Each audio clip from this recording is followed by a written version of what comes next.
Welcome to Hops News, the trusted source in beer culture news. Here's your host, Jay Brew, with special guests, the Hoppy Mommy, Lucky, and Nash. Hey, welcome to a tailgate edition of Hops News. A little bit of technical issues leading into it, as it always is. As I've said, every episode that I think we've done, we're always in the ninth hour of putting things together before we get it together. But I think we have it together. Should be fun. I would typically on a Saturday morning this early be tailgating somewhere near Kid Brewer Stadium, as you can see in my backdrop there. Actually, just over my left ear is about where we parked and would be parked this morning, but still dealing with the COVID bullshit this morning and not there. Needless to say, I'm sitting at home and enjoying some tailgating beer this morning as we're going to chat a little bit about college football. I've got a great guest lined up for you. He'll be with us in just a minute. He's going to talk about his college football top 10. He's much more into following sports than I am, so I'm looking forward to hearing it myself. And we're also going to talk top 5 tailgating beers for each of us. Everybody's a little bit different, and we'll get started in that conversation as well. If you're following, watching, viewing, wherever you're at this morning, come over to our Facebook group or our page and join us there.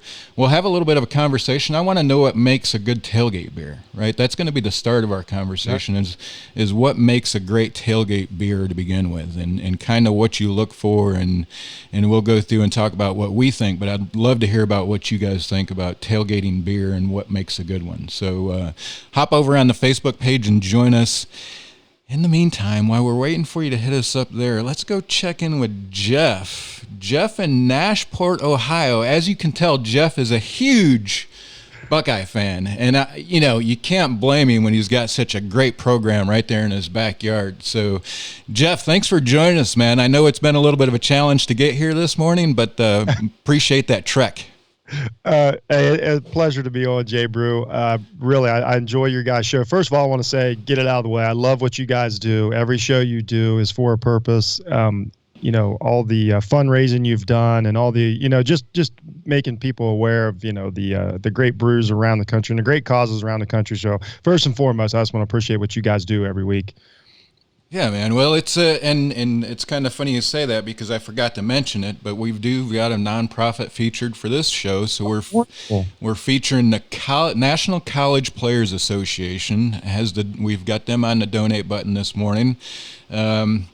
And we will give away a bomber jacket, a Hops News bomber jacket, for anybody that makes that donation, or anybody that will pick a random drawing from somebody that does it. So it'll be a good one. Like you said, we always feature somebody, so I couldn't think of a better organization than those guys this morning to feature.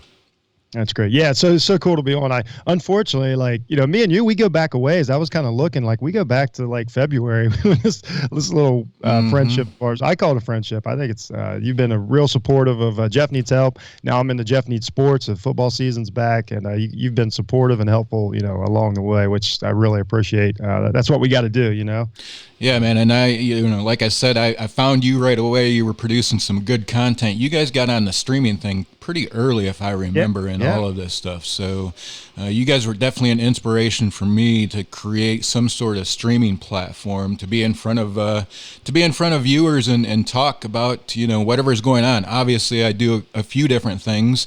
This one is around beer with Hops News, but there's another one that I produce around the college wrestling team, and also do one about a personal journey that I haven't hit up in a while.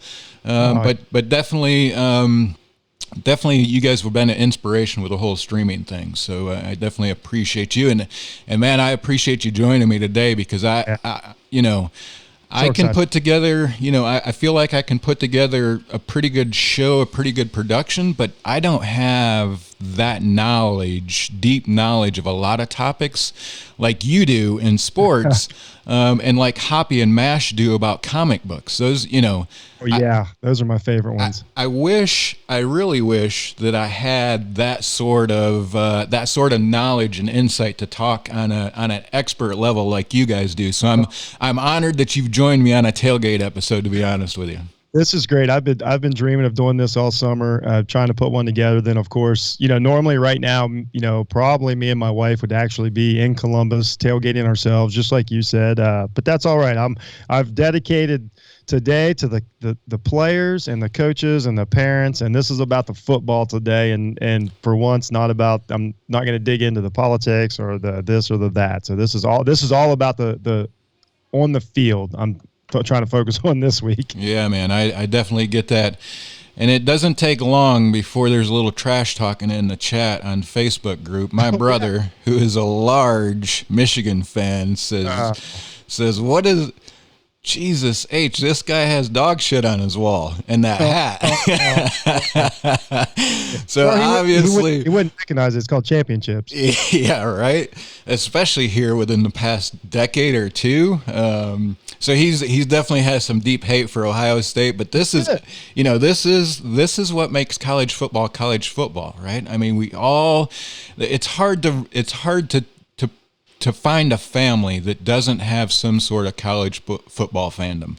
And that's what I truly love about this time of the year. Even, my brother and I go back and forth. He's a Michigan fan. I'm obviously an App State grad. So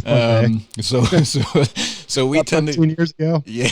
So we tend to go back and forth quite a bit about it as well. But that's what makes college football, man. Yes, I love it, and your area, like, I'm so glad that I met you for multiple reasons, but another one is the App State stuff because, obviously they're on a highs radar because of what happened 13 years ago in 2007. If anybody forgot the greatest victory in college football history, but and it's great though because I like community-driven football, and you guys have been on a ride because you were the best team in what would they have called it back then? 1AA? Was that what it was? FCS is what it is now known, but yeah, AA. And so you guys stuck through that journey. You were great at that level, obviously, and then moved up to the FBS, and then and you're excelling at that. I mean, right now you're a top 25 team. Like how does that feel like? If I told you 20 years ago you'd be a top 25 team in the FBS, would you believe me? No way, man. I will tell you, there was people when I wasn't as deep into App State, hadn't attended there at the time when the conversations first started rumbling. But I would tell you, there is still a group of people that thinks it was the wrong move. Just just being flat out honest with you. Okay. Obviously, there's a bunch of, 10 years ago, it was all on forums, right? Boards that you would post on a website, and there wasn't, the Twitters and the chats that we have now that's kind of real time. There wasn't a Facebook group, so they're called boards, or, message boards is what we know them as. Yeah, message board, yeah. So there's a lot of those, obviously, that are associated with specific sports teams and specific conferences and that sort of thing. And the trash talking on that when the decision was made to move to FBS was unbelievable, man. Really? And there is still the diehards on there that think that it's been a bad move. Okay, so give me both sides of it, because I am not aware of this at all. So this is fantastic. So what are the pros and the cons? I don't see their cons. Their cons are that we're not national champions, right? Because you lose the chance to win a national championship every year, but at the rate you're excelling, yeah, why can't that happen? Yeah, well, and that's the whole point. Obviously, I don't see it as a vision in the next 5 years. In the next decade, is it real? Well, of course. Absolutely. I mean, you have the start of something that's been an extremely special program for a long time already. If you nurture that, our recruiting class this past year is the best recruiting class we've ever had, and we keep doing what we do. There's no limit to it. If you keep doing what you do, our weaknesses, just being very transparent, is our fan base, our alumni base, our donors, What it is, money. Yeah, our athletic boosters is very small compared to even ECU. I mean, I wish we were knocking down the numbers that ECU is knocking down. But it all goes back to, man, if we can do this with as little resources we have now, imagine if we can grow that base, what we can do with it then. Well, I mean, and plus, look at it this way. We know that we're going to go to an 8-team playoff soon. Like, that's going to happen after these contracts are up. It's going to go to 8. So if it goes to 8 for they call them the G5 schools now, a group of 5 schools, for one of those teams to make the top 8 isn't stretch. I mean, we had UCF a couple years ago would have been in the top 8 playoffs, and you guys have proved. I mean, you beat, I believe, South Carolina last year, who beat Georgia, correct? Yep.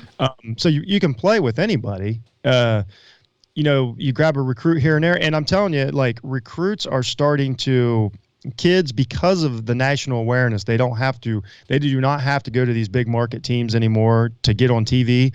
The recruiting is starting to spread out. A kid may take a chance and go to an App State rather than risk sitting the bench at Clemson. So if you steal a couple of those kids, and it's happening in college basketball right now, like the big story in college basketball recruiting real quick is the HBCUs are some of the big name NBA players are starting to go there. So if you take a school like App State, and they can steal, they steal a Justin Fields or a Trevor Lawrence one time, anything can happen. And then, progress that 20, we may be retired watching it, but I think it's a totally realistic goal. Yeah, man. We beat South Carolina that beat Georgia, right? Yeah. Last year. We beat UNC that lost Clemson by 1. Yeah. So, and UNC's a good team. Yeah. People will call you a loon to say that in the next decade, App State could be in those playoff contentions for college football. But I'm telling you right now, if the track continues, there's a very realistic shot that Appalachian State football is in those conversations almost on a yearly basis, just because of what we're doing with so little resources. If we can grow those resources to even come close to some ACC teams, it is. I mean, you look behind. I mean, you see that is Kid Brewer Stadium. There's not too many places in the country that has a college football setting like Boone, North Carolina does. And it doesn't. Most people probably don't know, but the campus of Appalachian State is larger than the town of Boone. I mean, There is more people that attend Appalachian State University than there is residents of Boone. So it is truly a special community that is literally built around Appalachian State University. Yeah, my wife and I had full intentions to get down there this year and watch a game with you, but we bring it up all the time. So next year we'll be down to watch a game. I can't wait.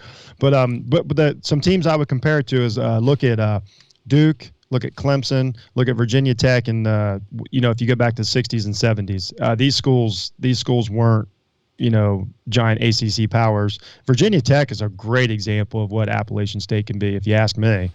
Yeah. Rutgers, oh my gosh. Okay, so 20 years ago, Rutgers was an afterthought, and now they're not that they're a good team by any means, but they're in the Big Ten, getting paid $1 million a year to be on the Big Ten network. Yep. So there's the money you talk about just by joining a network. So we see it all the time. Duke basketball until Krzyzewski got there wasn't Duke basketball it is now. I mean, things change. Yeah, man. I think there's we've got nothing but up. I think we'll keep climbing. We've got a great coaching staff right now, but I think it's a positive move for what those guys done. I don't know why the people think that it's still a bad move, just because. I will tell you why. Because things become more expensive. Right. No, I do see that. You lose the intimacy of it. You lose. You can't. Yeah. You know what? Now that I think, I do see that part of it, because the other choice was you had a great team that was going to be in playoff contention every single year. It was going to be cheaper to go to the games. It's a family atmosphere. Yeah. And so the risk is when you go big time, then you might lose. Say you do go to the ACC in 10 years. You might lose 6 games that first year. So that's tough to make that step. So I guess I see their point. Well, and to be honest with you, our first year in the FBS wasn't well. I think we lost maybe 6 to 8 games. I don't recall exactly what it was, but we definitely lost our fair share. It was not a good season. And that definitely sent the doubters over their heels. I mean, they were livid that first season, but we're good, man. I've been to a lot of the good games. We were at Tennessee when we took Tennessee into overtime. We were at Penn State when we took Penn State into overtime. I mean, all of these teams, man, all of these teams that we've played recently have been huge teams. Oh yeah, you're not playing the bottom of the barrel. No, they're all in the top 10. Yeah. I mean, all top 10 contention teams. Obviously, the 2 that we beat last season weren't up there, but they're pretty close, and they beat some really good teams. So I think it's just about stringing this together, right? Yep. It's about the next P5 opportunity. If we can go in there and dominate that sort of venue again, you have a hard time not talking about Appalachian State moving up a conference. And then, unfortunately, what you run into is the coaching purge. But that's something that's something that every up and coming school deals with, man. Because you guys have a great coaching staff. I don't know how. The guy that coached during the, the Michigan upset, did he go? Did he move on after that? Did he get plucked out of there, or did he stay? No, man. Jerry Moore is literally a legend around Appalachian State. I can quite remember. Yep. As a matter of fact, this little complex that's over here, over my shoulder, is the new end zone complex. They're building a Jerry Moore Plaza in there. That's awesome. He's in the College Football Hall of Fame.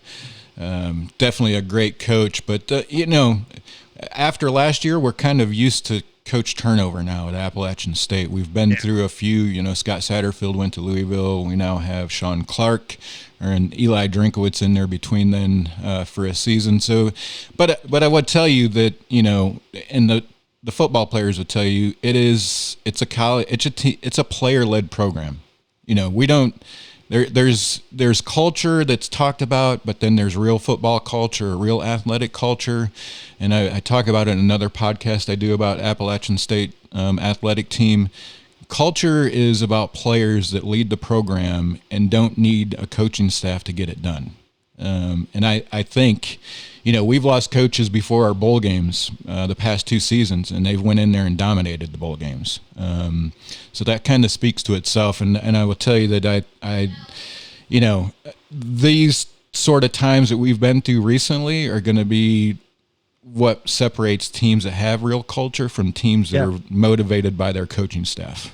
Yeah, I've heard you mention that about every walk of life, because you've been on top of this, especially your podcast back in March and April when everything started changing. You were on top of that as far as this is when you need discipline, self-motivation, and all that. So I totally agree with that. I think it's going to be, we'll stick to sports here, but across the sports world, it's going to be veteran teams with leadership and like you say, the culture and everything. It's going to stand out. I think you're going to tell. And I've noticed it in high school football too already, since they've started playing. You can tell the dedication and things. It's tough on players. It's not a natural off-season for them. It's interesting to say the least. But you're right. The culture down there, and it's just so everybody knows that they may not follow all of college football. You guys are well known. You know what I mean? You're on everybody's radar. It's obviously because of that game, but still, it's 13 years later. So you're a respected team and looked at team around the country.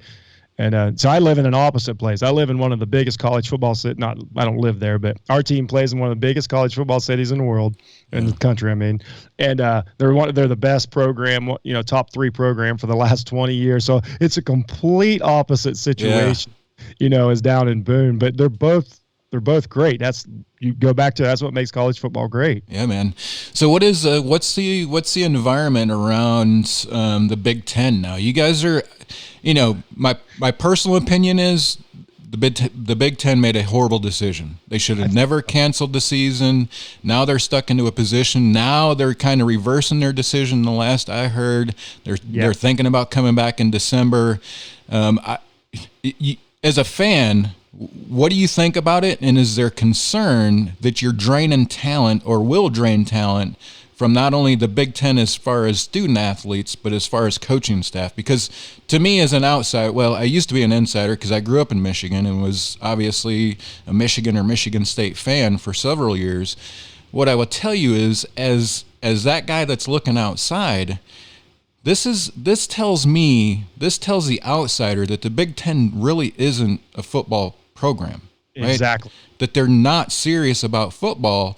I mean, because you look at the SEC, the ACC, most of the G5, I think this has separated conferences who talk about football from conferences who eat it, breathe it, sleep it. That's football culture, and they're making it happen regardless of how it goes. Yeah, the Big Ten. So first and foremost, when I say I'm not a Big Ten guy, I don't mean that I don't like, I'm not in or whether just I'm not a Big Ten homer. I love Ohio State, and I'll tell you why real quick, just so everybody knows. It's because when Ohio State gets a chink in the armor, the rest of the Big Ten pounces on us like hyenas on a carcass. So just so everybody knows, so Ohio State is an outlier. We'll say Ohio State and probably. Oh, maybe Penn State, possibly Wisconsin, probably not, can withstand this. The rest of the conference is going to suffer from recruits for everything you say, and you're right. I think that's what a lot of us have figured out is that these schools are businesses. Ohio State, for instance, Ohio State does more business, the university itself, than the entire rest of Ohio put together. Like it is To say it's a corporation up there is an understatement. I think, they build hospitals for $1 billion and things like that. So what we found out is these schools are run by business people, more than football people, like you say. And they obviously made a mistake. And I don't even think the mistake was the cancel. I think the mistake was the knee jerk. They didn't give themselves an option. They didn't wait it out. From what I hear is that they thought everybody was going to cancel and it was going to be done. And then, the other conferences were like, no, let's try to work something out. So the mistake they did was they didn't try to work something out. They made the knee jerk. And now you have a bunch of people who they're not going to admit they were wrong. So now they're trying to find a way out of it. So the most recent thing, I don't know if you saw it, is they're trying to approve the 15-minute test for the COVID. And they think that's an out, that way these conferences can say like, oops, sorry about that. My camera went off. I hope it comes back. So now these conferences are putting their hopes on that, which ironically the test is made in Columbus, Ohio. We have a huge medical, industry up here. So that could be something that gets them playing by October. But as an Ohio State fan, the biggest problem is we had one of the greatest teams in college football coming back, and we got top 2 quarterback coming back in the country, and we don't get to see him play. So it's pretty disappointing. Yeah, that's got to be a challenge for you guys, and that has to make it tough. But I think that if anybody can do it, I think that's a program that definitely can do it. You pointed out some good ones there: Ohio State, Penn State, Wisconsin. We were slated to play Wisconsin this season. I I was truly looking forward to that, but things happened, and Wisconsin no longer has to take on Appalachian State in Madison, Wisconsin. And I'm telling you what, with this Wisconsin team, that would have been a dogfight. Wisconsin, they lost a lot of talent last year, like they always do. They're not ranked nearly as high as normal coming in the season. I apologize for the camera there. It just decided to say no. Yeah, no worries. We got to show a video here in just a second anyways, Jeff, and if you want to, while we're playing the video, you can try to reconnect then if if that's your choice. So we're done. We'll be done talking about specific teams and conferences here now, and sorry I took up so much time talking about Appalachian State, but I think it's a great story to talk about. We'll talk about some beer in just a second, talking about what makes good tailgating beer. That's going to be the topic when we come back. But part of what I wanted to do, also going into these Saturday morning streams while we're not in parking lots here in North Carolina, is really talk about that culture of college football. And I don't think there's anything that really speaks to it more for me than seeing the hype videos that some of these teams are putting out. A lot of teams put out a uniform revealed video. A lot of teams have put out some hype videos before or after the season. So there's a lot of things that go on with that before the games and that sort of thing. Interestingly enough, why I'm considering this and thinking about what this program is going to be about on a weekly basis, Appalachian State video crew puts out a video for their uniform reveal that was outstanding. I mean, these guys win national awards every year. I think most of them are volunteers. I think there may be one paid position there. Most of the equipment that they use are student-owned equipment. There's not a lot of equipment, from my understanding, that's owned by the university. But they do a phenomenal job. This video has been picked up by ESPN and a lot of the other major networks because it was so spectacular. So let's take a look at the video. Jeff will try to sort out his camera issues there, and then we're going to be back and we're going to talk about what makes a great tailgating beer. And I definitely want to hear from you guys watching, viewers, what makes a great tailgating beer.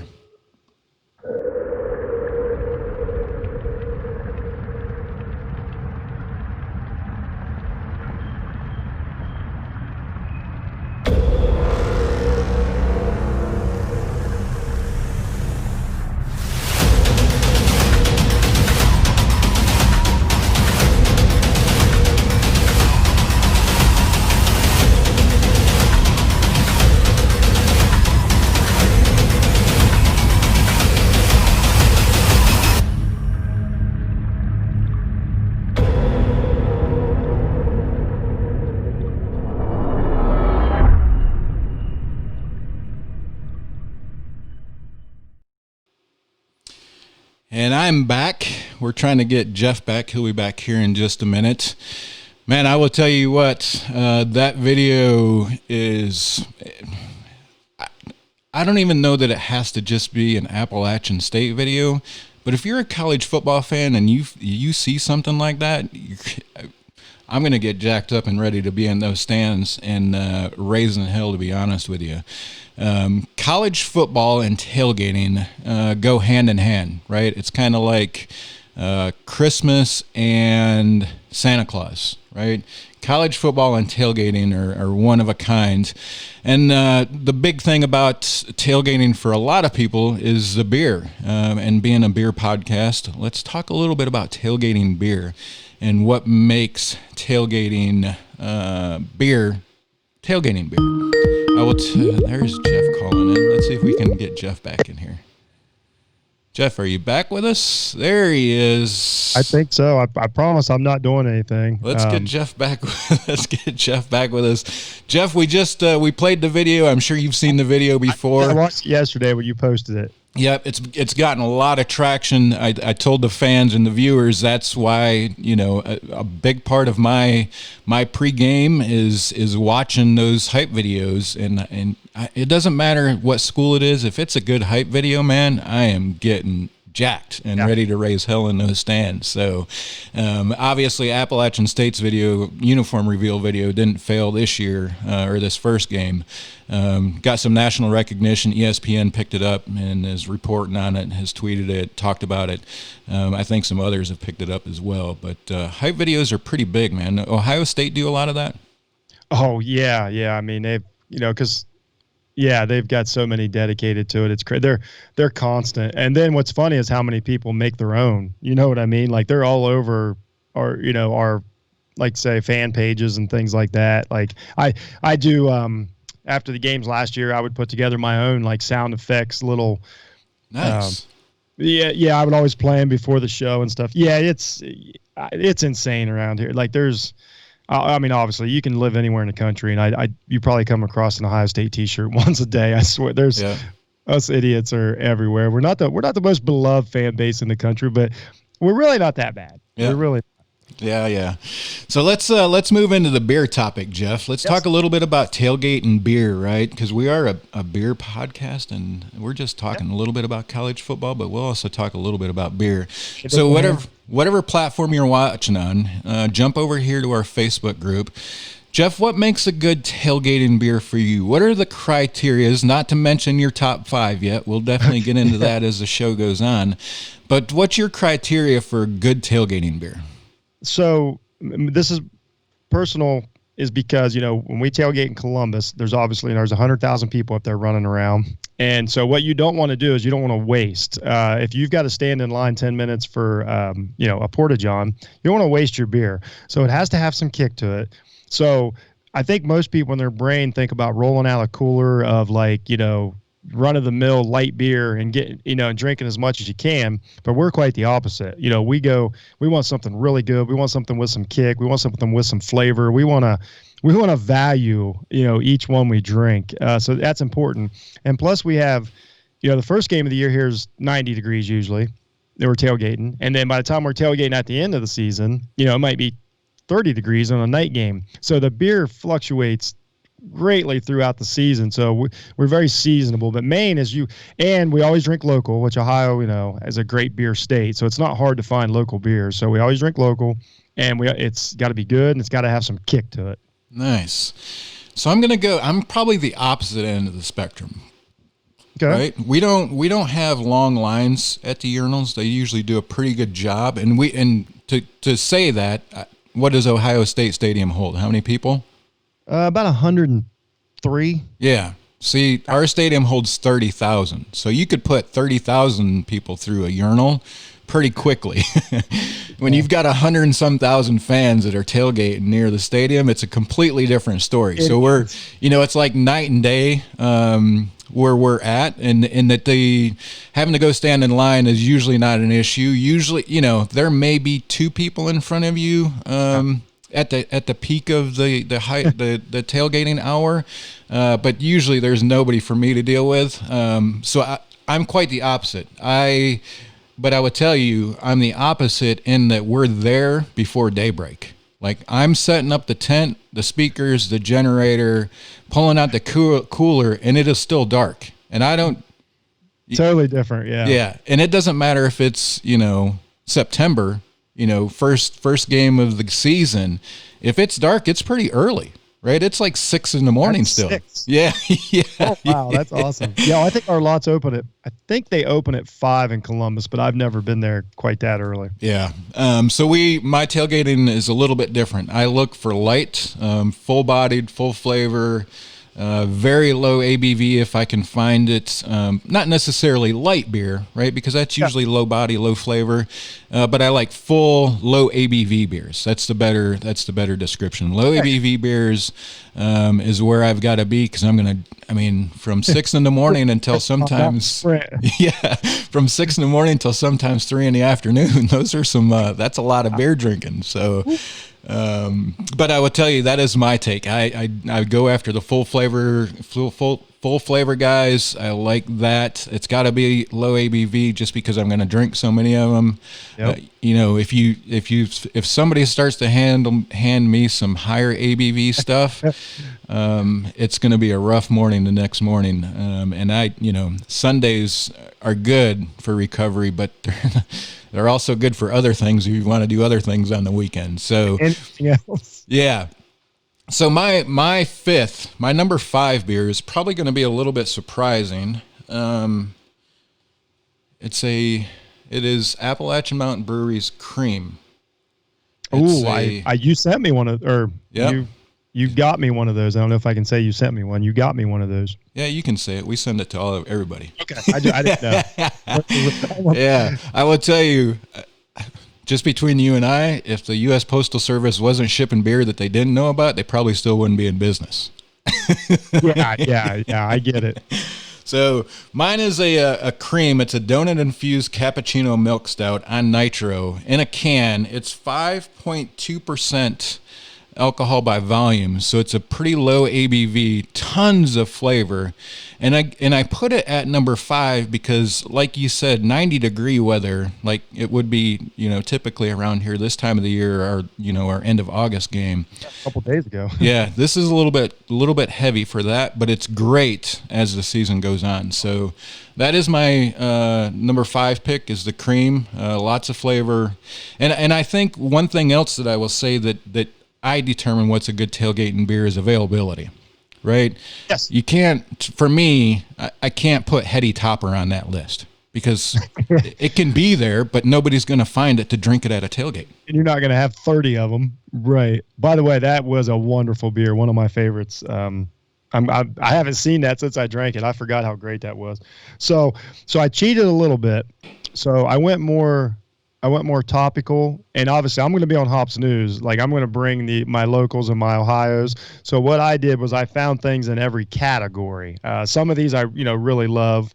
Top 5's so hard. Like I say, we drink different beers every time, but we may only drink 3 9% beers, before walking to the stadium. I'm glad that we juxtapose here on how we're doing this. So I got one here. I'm not drinking it yet. This is let's see if I can see it up there. Under a Cloud. And this is from Jackie O's. It's in Athens, Ohio. Very, very, very popular beer in Ohio. Now, this is, I believe, about I forgot here. I had it wrote down. I think it's a 7. A 7. It's a hazy IPA, 7%. You know me. We've talked about it. I love a hazy.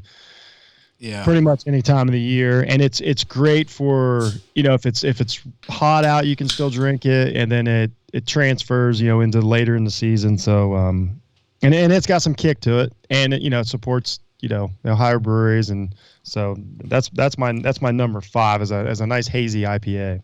Yeah, man, that's awesome. That is, and I will tell you, those warm days, that is going to be a hit on those warm days. Is something hazy like that, very citrusy, fruity. Yeah. And I'll throw in real quick for the early games, when we're starting early, like you're talking about, I take a hazy, a little shot of orange juice, make me a little beer mosa. It's one of my favorite things. So yeah, we've talked about that. That might be something we have to do one of these tailgating episodes is some beer mosas and share some recipes on what works and what doesn't work. Favorites. Yeah. So Jeff, what's your thought? I know you've got a top 10 coming down. What's your thought about talking through some of the top 10 that you have in college? Oh my God, I can't wait. in college football, because I'm definitely interested in hearing your take on that. Let's give your take on your thought process, what you did to come up with this, and kind of go from there. So here's what I did. So every year you get a preseason top 10. And essentially, everybody knows what they do. There's nothing wrong with it, but the preseason top 10 is to tell you where teams' level is before the season starts. And then those teams, that, and plus that gives ESPN or CBS or whoever we've got 2 versus 3 or whatever. So this year's, unique. We lost, I think 7, 8, maybe 10 teams that aren't, playing in the top 25. So I looked at it and I'm like, and there's the out of conference games are gone, which is huge. So when you don't have Ohio State, Oregon, when you don't have Wisconsin get a shot at App State, it changes everything. So I thought, So for example, this is Athlon's top 10 of the season. So to juxtapose, so they got Clemson 1, then they got Alabama, they got Oklahoma, but then they got Florida, Georgia. So they've got Alabama, Florida, Georgia, LSU in the top 6. 4 SEC teams in the top 6. And then so they're going to play each other. So what's the sense in that? I mean, I understand it looks good on TV to say 3 versus 4. So what I did was I actually went through each team, looked at their records, came up with what I thought their season-ending result would be, and then ranked them based. So essentially my top 10 is how I think it's going to play out by the time the season is over. It's a true top 10. Nice. So that's how I did mine. Yeah, that's an interesting one because you're right. The start of the season is always interesting. There's a group of a bunch of conference opponents that are always grouped together. And you know damn well that's not the way the people that come out with the rankings and the weekly rankings of college football sees it. If you lose one game in college football nowadays, it's tough to even get you in the top 5. Yeah. I mean, the conversation falls apart so quick for those guys. And they only put, like, say, Athlon, for instance, they only put the 3 major conferences in the top 10. 6 of them are SEC. 3 of them are Big 12. Or no, there's 5 SEC, 3 Big 12, and I think 2 ACC since Notre Dame's. I'm like, well, all these teams play each other. There's no way that Auburn can finish number 9 if there's going to be 4 SEC teams above them. Like, they're going to have 3 losses if that's so why do that? And plus what that does, like we talked about, that leaves Cincinnati, Memphis, App State at 25, leaves them no chance, so now they've got to fight their way up through the season from that 25 ranking, waiting for people to lose, as to where when I did mine, I'm giving them the chance to lose, not make them, so it was just something fun to do, a little different. Nice. So who's at your number 10? So at 10, I got Oklahoma State. Basically, the way it boils down, when I looked at their schedule, they got to beat Texas or Oklahoma, and then that's going to leave them with 1 loss. And with their offense usually looks great. I think they'll sneak into the top 10 if they just got to beat Texas or Oklahoma. They got to take their pick. Who's their 1 loss to? It'll be one of those 2. One of those 2. If it's probably going to be Oklahoma. But so I got Oklahoma and Texas really close. So when I looked at it, I couldn't pick one, but I'm like, they're gonna win one and they're gonna beat one. So I think TCU and Baylor and all them, I think, are a step below Oklahoma State this year. Oklahoma State was a really good team last year, but they just always take a couple big losses in the middle of the season, and they wind up at 15, and they just never take that next step. Yeah, and the interesting thing about Oklahoma State that I always find is they win the big games, but they lose their softball games. Their snowball game that they should just crush the opponent with. Well, I come from that saying that we've lost to Georgia Southern the past 2 seasons. Really? And that I think a lot of teams get so hyped up around big wins, and then, you get a small school coming up or a lower ranked school coming up, and it just...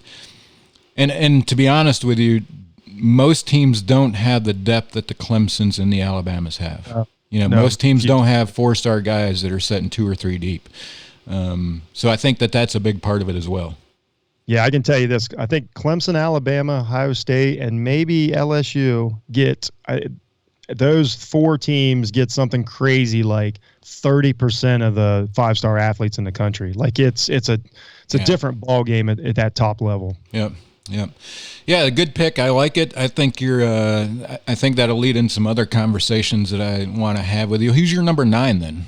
So at 9, I got Texas A&M, and I know I complained about the SEC schools, but it's because I looked at their schedule. They avoid. I can't quite remember now. I don't have all the notes, but they don't play Florida, LSU. They don't play all of Florida, LSU, the Big 3, and Alabama. So essentially, I think Jimbo Fisher's a good coach. Texas A&M's a good team, and they knock off one of those top 3 teams. They're going to have 1 loss, and I think they're going to make the top 9. Yeah, that's a good. And it's kind of funny you say that. All these teams that are on Appalachian State's schedule in the future, since we played Tennessee, that was ranked number 9. Penn State, I think, was in the top 10 when we played them. Texas A&M, I believe, is coming up on our schedule next year. So, nice. Yeah, and That's Texas. Huge. Yeah, that'll be a huge football game. That's enormous. Yeah, yeah. Yeah, but it's always the timing, man. We always get these schools when they're at their peak somehow. But it'll be interesting, and I have a lot of respect for that school as a school in general, and a lot of respect for that team because those guys. I mean, you talk about football culture from a school that hasn't. I mean, they're not involved in the conversation every year, but their fan base is rabid, man. Yeah, I know some Aggie fans are great, and they're I believe they have I don't want to get out. They have the third or fourth biggest like ROTC pro too outside of the major academies. Yep. So that's really cool. The 12th man thing, just the whole atmosphere. It's just I even like their color schemes. Like this, just a great place to watch a game. Yeah. Great pick there. Big 12, but it is what it is. Yeah, that's money always talks, man. People chase that money, especially these sports programs. Does. Yeah. So who you got at? We'll talk about your number 8, Jeff, and then we'll go into our 4th tailgating beer. Who do you got for number 8? So I got Cincinnati.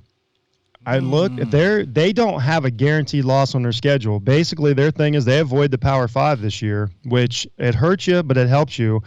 I think if one of these G5 teams, and it may be App State. I've got App State at I think I had them at like coming in at 15 or 17, something like that.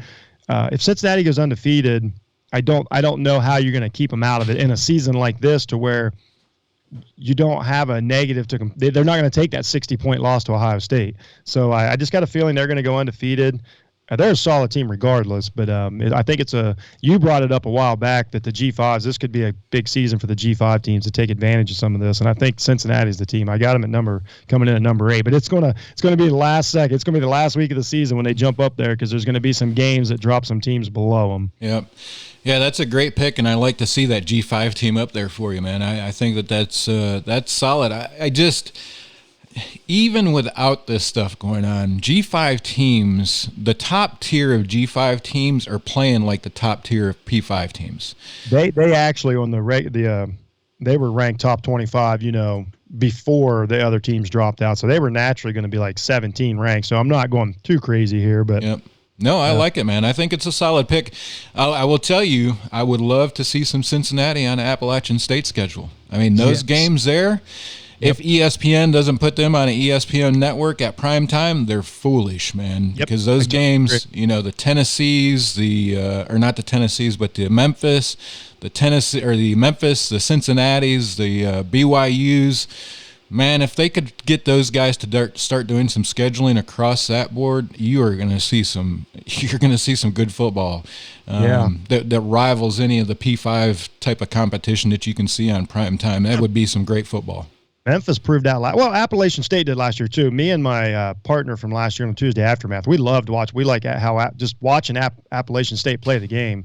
Memphis was like that. They're a fun team to watch. I mean, if you just gotta put aside your bias on the name. Don't let I shouldn't be so down on ESPN. Don't let the networks that push I understand they push these games because that's who they have their contracts with, but just watch the football. It's amazing. Yeah. There's amazing athletes all over the country. Yeah. And I mean, that is, you said it though, it is the network that pushes it, and that's what drives them. But you tune into any one of those P5 or those G5 teams that we just mentioned, and you're going to see some great football. I mean, you're going to see some kids that come out of that backfield. You're going to see some kids on those defensive lines and those offensive lines that they're going to go around the country and play for NFL teams. And you're going to wonder where the hell that kid come from. But like we haven't even talked about. You have one of the better quarterbacks in the country down there, right, Zach?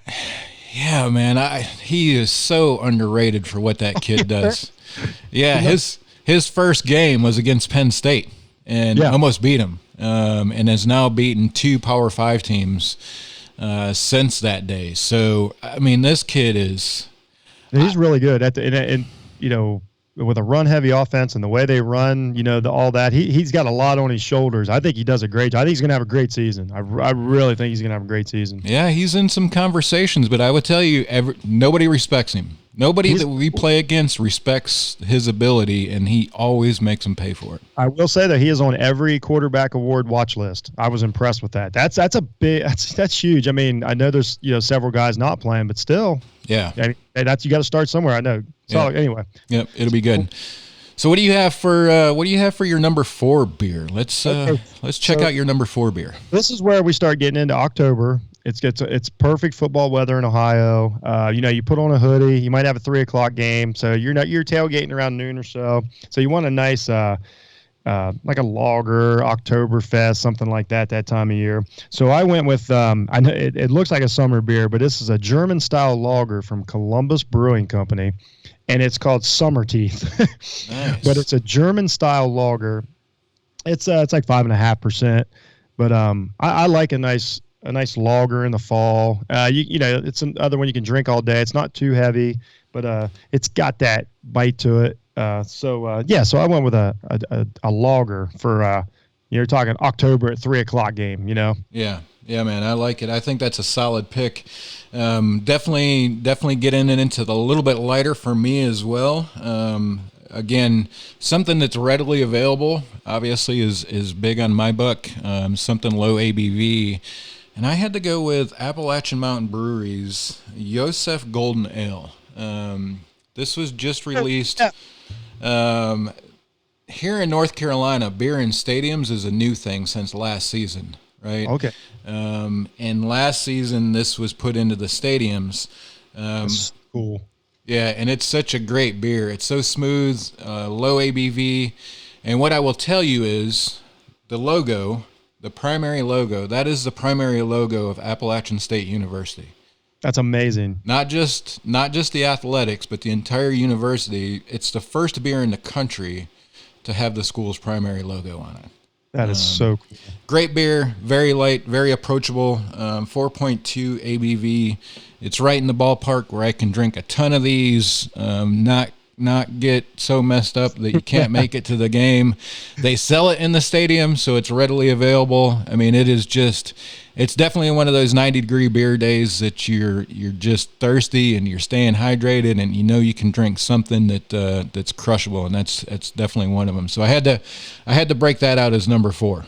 That's how I really like that. That's super cool. Our Ohio State started selling beer a few years ago in the stadium, and I thought it was so neat. They got a contract with one of the local brewers, and when I say local, I don't mean this is like it's not a macro brewer or whatever. It's a small brewery, and it's a land grant brewery, and they make one called Stiff Arm that they sell in the stadium. But I always thought that was super cool that, like say, we got 100,000 fans in there, but they still sell, local beer in there. I mean, obviously they sell, I think Anheuser-Busch got the contract or whatever, but just a shout out. That's awesome when teams do that. They could easily just, force Natural Light on you guys, but they give you a true option. That's super cool, man. That's a great can too. Yeah, man. And that's, so North Carolina State does one through New Belgium called the Tuffy. It's a lager, but it's all right. It's all right for a lager.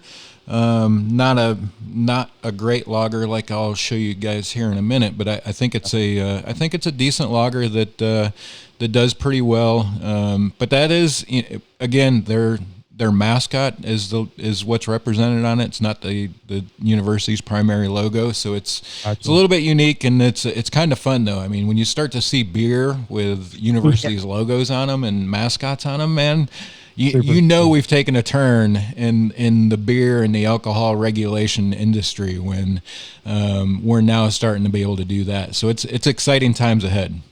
Yeah, for sure. Jeff, what do you have for your, I guess we're at number 7 now, right? Where are you at for your number rankings? Yeah. Yeah, let's go down some rankings. We'll drink some beer, and then we'll come back to some more beer. Okay, so I almost read you the wrong ones. I'm like, I didn't have them. Okay, so for number 7, I've got Auburn Tiger. I think they're going to be a 2-loss team, but I think they play a great schedule, so they're probably going to lose to they're probably going to lose to Florida, and they're probably going to lose to Alabama. And I put this one on here. I don't really feel that way, but I think the voters will give them the 7 spot with those 2 losses, and you'll know why when we get higher up my list here. But I got Auburn coming in at 7.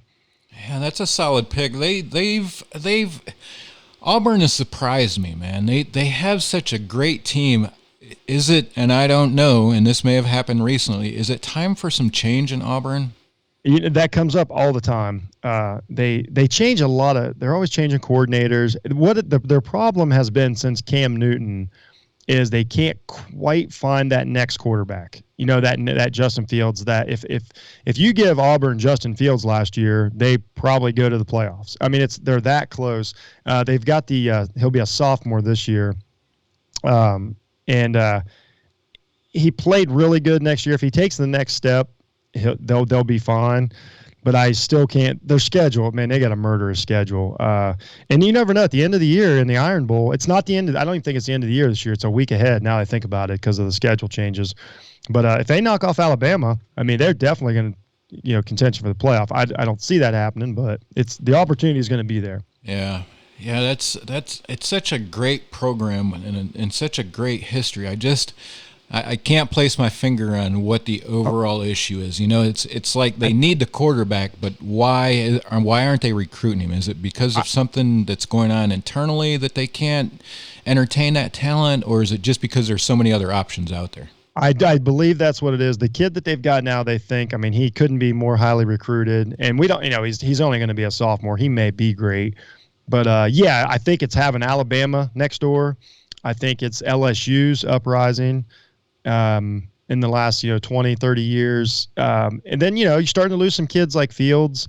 Georgia when Georgia's recruiting started really bumping up, and that took a lot of the talent out of Alabama and LSU. And that's one more team they got to fight with. So now you've got Florida, Auburn, Alabama, LSU, Georgia. That's just in the South fighting over a kid. Then Clemson starts pulling these players. Then if Ohio State's going to start taking – you need, let's say, your top 10 quarterbacks coming out, out of high school, like they're taken before anybody could even recruit them. So, and if you miss, it sets you back.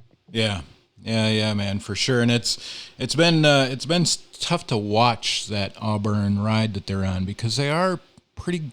I mean, they're a good school and they're a great program, and it's been tough not to see them up there year after year like they have traditionally been. So what do you got coming in next, Jeff? We're around number 6, correct? Yeah, number 6. I got Oklahoma. I think they can beat everybody except this was the tough one. We'll talk about Texas here in a minute. I decided I think Texas is going to win the Red River rivalry this year. Oklahoma's got another new quarterback for, I believe it's at least a third year in a row. And if he's as good as Lincoln Riley is put on the field the last 2 years, I see no reason Oklahoma won't roll again. But I do have them losing to Texas, and that's why I've got them at 6. Yeah, that's another solid 6 position, man. I think that those schools like that out there, I mean, they're always in it, but yeah, Oklahoma is one of those years in a row. Yeah, Oklahoma is one of those schools as well that they end up winning some huge games, but then they just have problems, getting past some of their neighbors that they should just take care of pretty easily. And we know that's going to happen this year because of everything is so unique. It could even be, it could be a suspension. Anything could happen that's going to cause an upset. But I'm not a fortune teller. I couldn't figure it out. So I'm losing one game. Yep.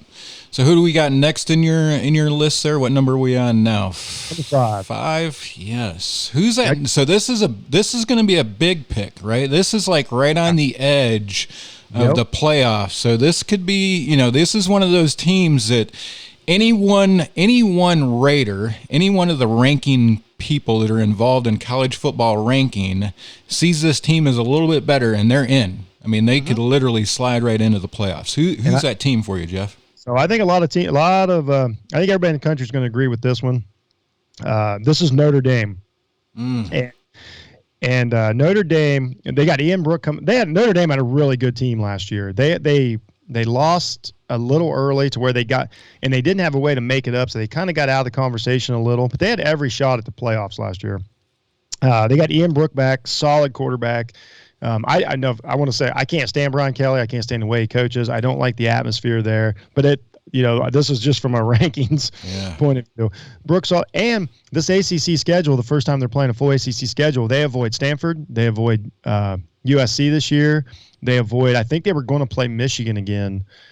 They avoid huge games. So the only loss on their schedule is Clemson. They should roll over everybody else in the ACC. No disrespect, ACC. It's just the way. North Carolina's tough, but I see them losing to Clemson, and that's it. If then you got a one-loss Notre Dame, just like you said, they're a conversation away from making the playoffs. I think they would put them if they lose close to Clemson and roll, they're going to the playoffs. I like that pick. I like that pick a lot. The question I have for you, Jeff, if they do make the playoffs, are they signing up with the ACC? You know what? I'm so curious to see how. I don't think they. The only reason, okay, let's just put it out there. I don't think they can because I think of money. Because the ACC doesn't have the television contract that the Big 10 or the Big 12 or the SEC has, per team. So that NBC money is just too much. Now, if they can find a way to bridge the gap and keep the NBC money and join the ACC, I believe they would, because then they could just schedule one of their big rivalries, like still play USC or still play, just pick a team. I think that if this season goes really good for them, I think there is a good chance that within the next 5 years they join. Yeah, that's going to be the interesting conversation about some of these schools doing stuff like this is that what if they're really good? I mean, what if they're really good in that conference and they're in an ACC championship and they just crush the competition? It's like, man, get your ass in that conference and ride it out and see what can happen. Because especially for Notre Dame, man, I mean, I don't think that Notre Dame has historically been an ACC recruiting bed success, right? No. But let's say you join the ACC and you're in that championship conversation, and all of a sudden you can start recruiting the ACC territory. Out of Georgia, you start recruiting out of North Carolina. You steal a couple. It only takes a couple kids to look at the difference. For instance, in Ohio State. Ohio State has NFL players across the board. If Justin Fields doesn't transfer from Georgia, it's a different team last year. Mm-hmm. That's one player that you got to snag. You got to snag that one player. Yeah. So I totally agree, and I think that it could go that way. But if it goes the other way, and they get exposed, by playing a conference schedule, then there's no way they're ever coming over. It'll be another decade before they even make that decision to do that. Yeah. So Jeff, what do we have as your number 3? We on number 3 beer. What's your number 3 tailgate? Okay. Now we're getting into some fun stuff here. Yeah, let's let's shift again, and then we'll come back to the top. This one you would approve of. This is right up your alley. This is this is superior, and it comes in cans. It's a Great Lakes brewery. I'm sure you've had Great Lakes across the way. They're a bigger brewery, but this is the Dortmunder Golden Lager. Nice. And it is a little high, it's 5.8% ABV, but I'm like, once again, we're not worried about that. But it is it's dangerously crushable beer. Nice. It's much like the Yosef that you talked about. It's perfect golden color. It's so super smooth, but it's not hoppy at all. Like for people, a lot of people aren't into the hoppy thing. This one here is perfect for summertime beer. I take it camping with me. It's great to watch the game with. It's produced in Ohio. This is truly on my legitimate top 5. And it's like you said, it's readily available in 12 packs. Just stop and pick up a 12 pack of Dortmunder Gold. It's super famous beer, but the cans are pretty recent, which makes it perfect. So it's just a great all day watching the games. Crushing beers. Yeah, and it's definitely readily available. I've had that one before, and it's a solid lager. So I'm kind of I'm gonna step away from your approach on number 3. We've kind of back and forth. It's kind of interesting how we are on this. Number 3 for me is the Trusty Dale's Pale Ale. That's my curling beer. Yeah, this is, you can find Dale's Pale Ale probably just about every damn gas station you pass going to the game. We have it on tap around here, believe it or not. Yep. So Dale's Pale Ale is my number 3. A little bit hoppier, a little bit more potent in that it comes in at 6.5. So I'm not crushing these in the parking lot, but I do like a hoppy beer. I love IPAs. The challenge is to find something that's under 7. right, and a good IPA. That's difficult to do sometimes. But Dale's Pale Ale is right where I need it to be, and that I can pick it up just about anywhere around here. You can buy 12 packs of it. It's a great hoppier beer, full body, full flavor, a lot of great hops they use in it. And go out and enjoy it. It's not and it's not over the top, and it's not, and it's fairly reasonable. Yeah, and it's reasonable price, man. You can buy a 12-pack of it fairly reasonable. It's not like you're stepping out and spending $20 on 12 beers. So, but it's a pretty good beer, and that's my number 3 beer. Yeah, that's a great choice. I drink a lot of that at the curling club. I'm a curler, and that's always in our freezer or in our refrigerator. And I drink a lot of those curling. That's where I discovered it. But nice. Yeah, great choice. Yeah, nice. So who do you have coming in making the first team in the playoffs, Jeff? What do you got there? I went Texas. They've got a veteran roster. They've got a good coach. They avoid any big out of conference games. And I think they beat Oklahoma. And I don't see another loss on their schedule. Whatever Big 12 team goes undefeated, they're going to the playoffs. And I tossed and turned. I didn't toss and turn about it. That's figuratively. It took me. I thought about it for a minute, and I got Texas over Oklahoma in the shootout. So I got Texas going to the playoffs at number 4. Yeah, that's one of those teams too. Years ago they were really good and always in that conversation. But here recently have kind of died off a little bit. They've gone through some changes, but I think I like that pick as well. I think they are positioned to do very well this season. I think that we'll start to see them back in those conversations of big, high-powered teams again. Yeah, Jeff, I'm liking that pick, man. Yeah, they got a extremely veteran quarterback. He's been up and down, but he's still to come in with a veteran quarterback in college football is pretty huge. And then, now you're going to get the players that Tom Herman has recruited. So his players are sophomores now, maybe some juniors mixed in there. And I personally have seen what Tom Herman can do with an offense. He was with Ohio State for the championship run. And, I just got a gut feeling that this is their time. Yeah, man, I definitely like that pick. So that's going to lead us into number 3 team. Let's check out number 3 team, and then we'll go to number 2 beer. What's your number 3 team that's going to make the playoffs? So these are teams that are making the playoffs for you this season. And this is where my top 3 are. I'm convicted on these ones. I got Florida, the Florida Gators. They don't play Alabama. They don't play Alabama, and I don't believe they may not even play LSU this year. They got Trask coming back. He's a solid veteran quarterback. Great story last year when he took over.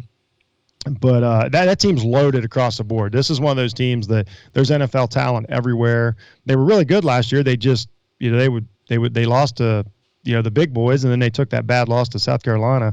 I don't see a loss on their schedule this year. And without playing Alabama, I got them at number 3, and I believe in it pretty strongly on this team.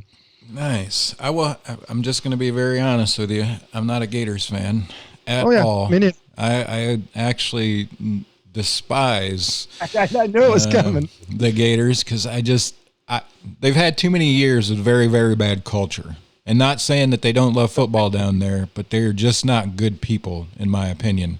A lot of bad attitudes. It's kind of like the Miamis, right? I don't like Miami teams just because their players are I have a hard time supporting players that have that type of attitude. But I will tell you, I think it's a solid pick. I think it's Florida's time. They've been through some challenging times. Yeah. But I'll just say this. I don't know that it's this season. I think they still stumble a little bit because they've had some challenges. But the biggest difference is Georgia's quarterbacks is sitting out. Their starting quarterback, and that changed his top 10. Jamie Newman decided to opt out right before I made this list, or I would probably have Georgia top 10, then which I'm going to give Florida a loss, and I might drop. So it would have changed it totally. But I don't see, as good as Georgia's been, I don't think they can overcome that this year. Yeah.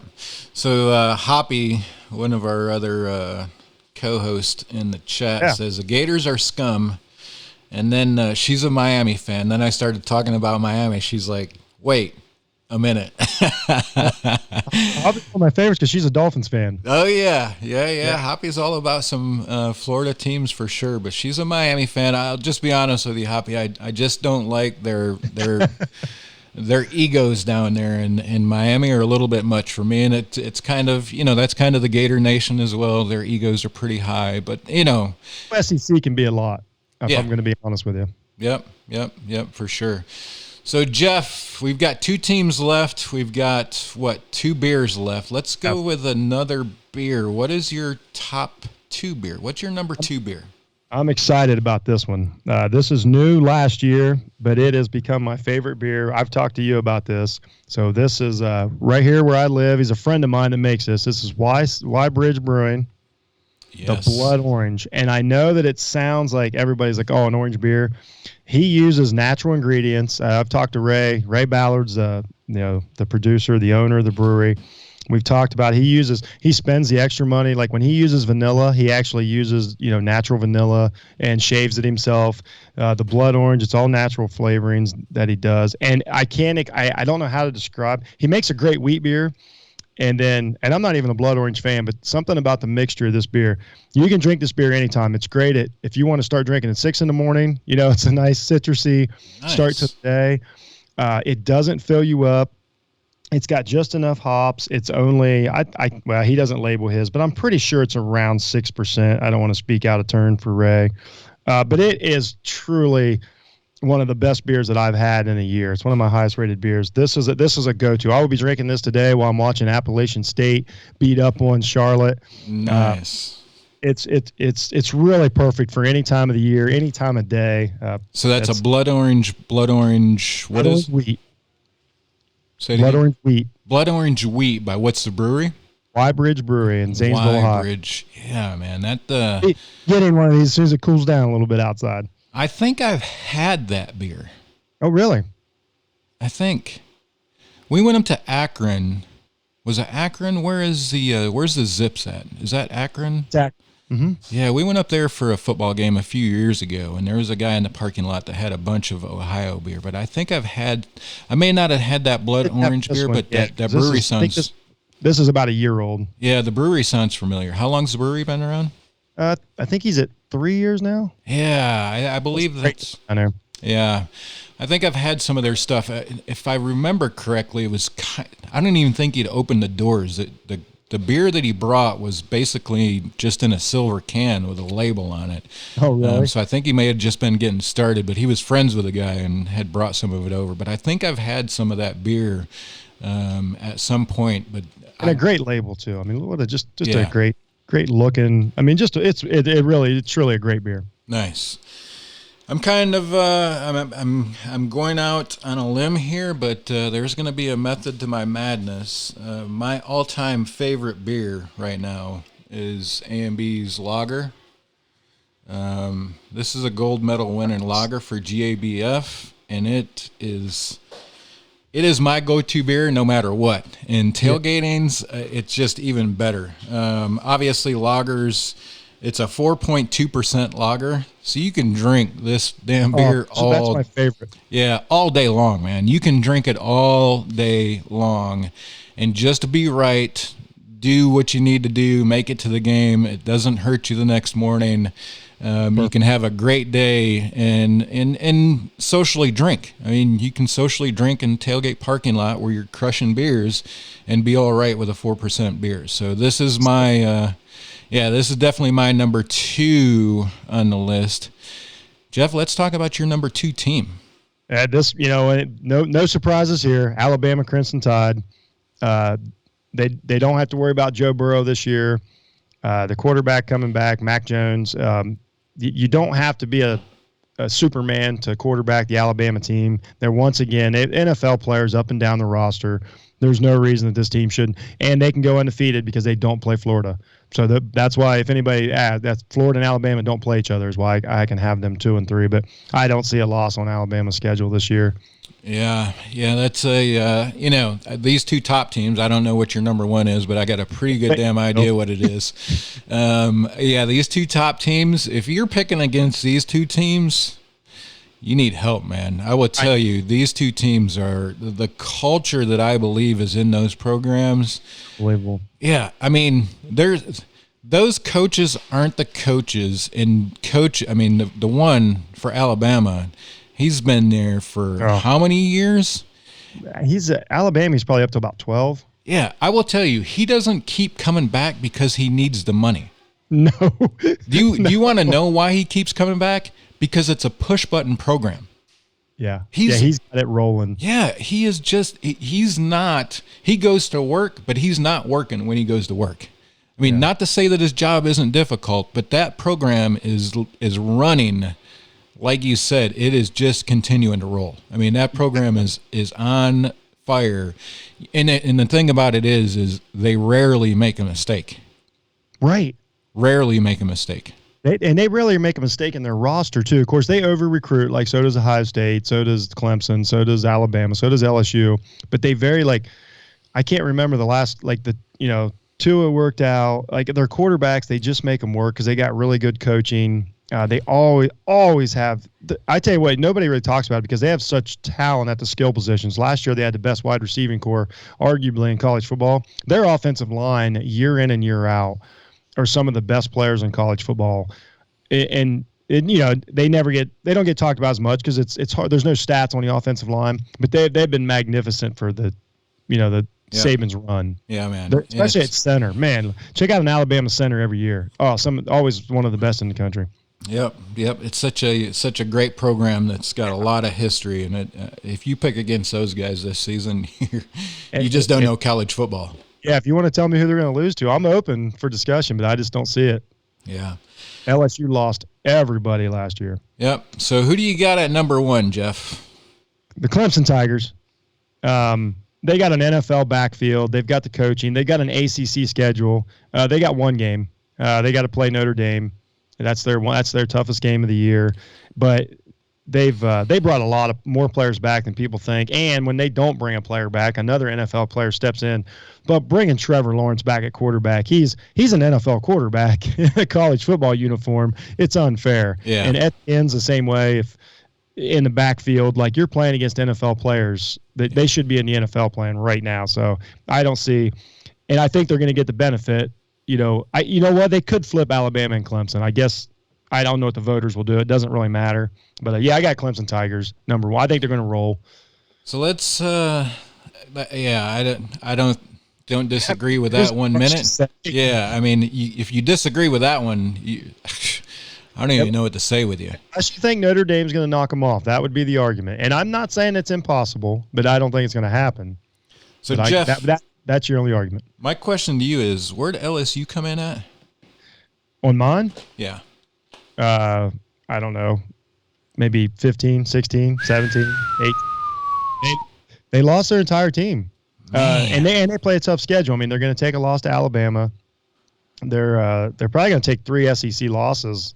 Their quarterback's a little uncertain. Their talent's going to be there. Yeah. But it's going to be young talent. I mean, they lost a ton. And then their best wide receiver opted out. So the talent they did bring back, one of their best receivers opted out. I mean, they're going to have a tough defense, but sometimes you just lose too much. So with that, are they the team to watch? Are they a sleeper? Do you think they fall in the sleeper category, or are they just done? It's a good question. So the answer is yes, because talent. If you get talent to play, say their quarterback is way better than I think, well then all of a sudden they're a top 10 team. Mm-hmm. They're gonna make some waves. That's there's a few, like even North Carolina. If something goes their way and they can upset Clemson somehow, well then all of a sudden North Carolina has got a shot. With anybody in the ACC can knock off Clemson, they've got a shot at the playoffs because it's just not a deep conference. The SEC is a little harder. You need a few more bounces to go your way if you're going to take out Alabama, Florida, Texas A&M. There's just the competitions. The SEC is going to cannibalize itself this year. Yeah. That's I kind of see that, but I would tell you that LSU, if you're sleeping on that team in the long run, man, you don't know what is going on in LSU right now. That team loves their head coach, and so does that community. Yeah, they've got 5-star athletes across the board. I just think this is a down year, and I thought it was going to be a down year regardless. But coming off, they literally had the greatest season in college football history last year. It was I just can't quantify what Burrow and those guys did across the board. But they lost their best defenders. They lost most of their wide receiving core. It's tough to replace that, especially in an off season like this. Yeah, a tough non-contact off season. I think people can get at them early. Coming into next year, I don't think you want any part of LSU. Yeah, for sure. Like that pick, like your analysis on those guys. So Jeff, what's your number one tailgating beer? I think you're gonna like this one. I'm probably gonna like it. This is so the criteria was I like for early games, I like a beer that might have some coffee tones. I love nitros. I love stouts for later in the season when it starts cooling down. Me and my wife always have a stout. So this is a combination of all the above. So this is I'm actually drinking it this morning. This is Brewdog Brewery. Now they're out of Ireland, but this is made in Columbus, Ohio. This is the Jet Black Heart Espresso. So the Jet Black Heart itself is one of the best stouts that anybody's ever had. Nice. And then this is the espresso version. It's in a nitro can. I think it's 6% ABV. It's not going to ruin your day, and it is it's truly the one of the best tasting beers made. We go up there to the brewery and get it out of the tap.